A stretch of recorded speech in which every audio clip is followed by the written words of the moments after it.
Hey guys, what's going on? Cody from It's Easily here. Today I got Riley with me too, and we're going to be talking about some box mods today, unregulated, regulated, and we're also going to go into tube mods, but I'll let Riley get you started off with regulated. Alright, so regulated mods is going to be like your run-of-the-mill mods. It's going to be the regular stuff that most people are going to be using.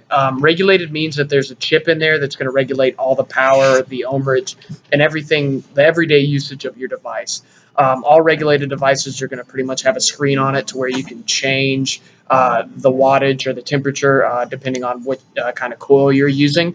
It's also going to give you a screen on most things to be able to cycle through those things, lock the device so it doesn't fire in your pocket and all that smooth jazz.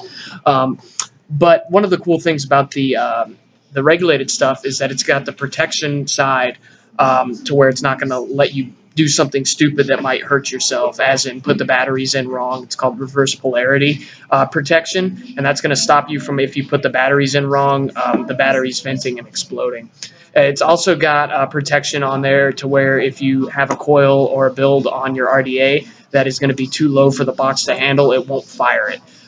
That's another protection side of it. I'll let Cody get into the unregulated stuff now. All right, guys. So with unregulated, there's a couple of differences. The main thing is you're going to get a lot of power off of an unregulated device. The thing about that, though, is like he was saying, with a regulated box, you get all of those chips to protect you, like the reverse polarity protection and things like that.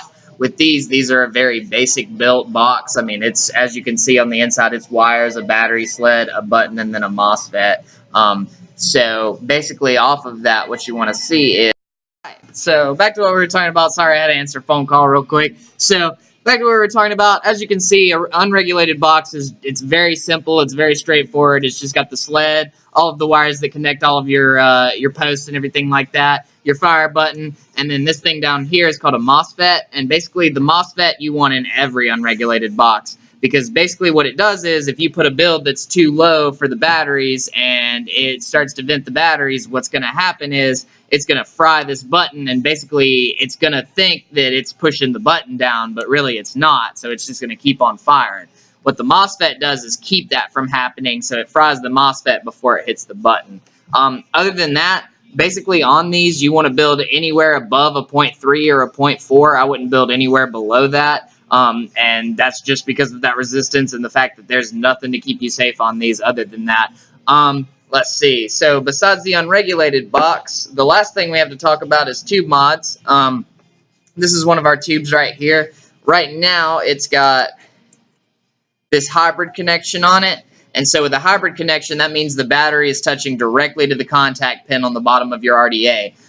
So if you have something like that, you want to make sure, of course, that your contact pin is pretty far away from the actual 510 connection.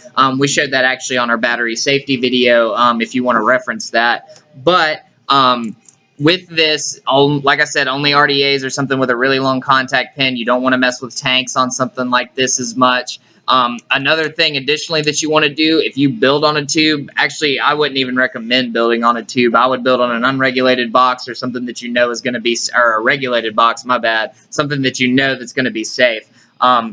Because, I mean, just like the unregulated boxes, this doesn't have any microchips in it. This won't protect you. I mean, if you put the wrong build on it, it's gonna be game over.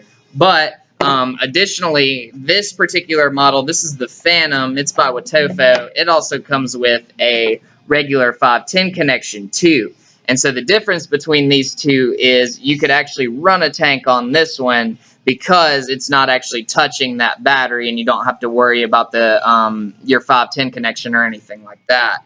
So other than that, is there anything else that you can think of, Riley? That's about it. All right. Well, if y'all have any other questions or comments, feel free to leave them in the comment section below. We'll be sure to get back to you, and y'all have a great day.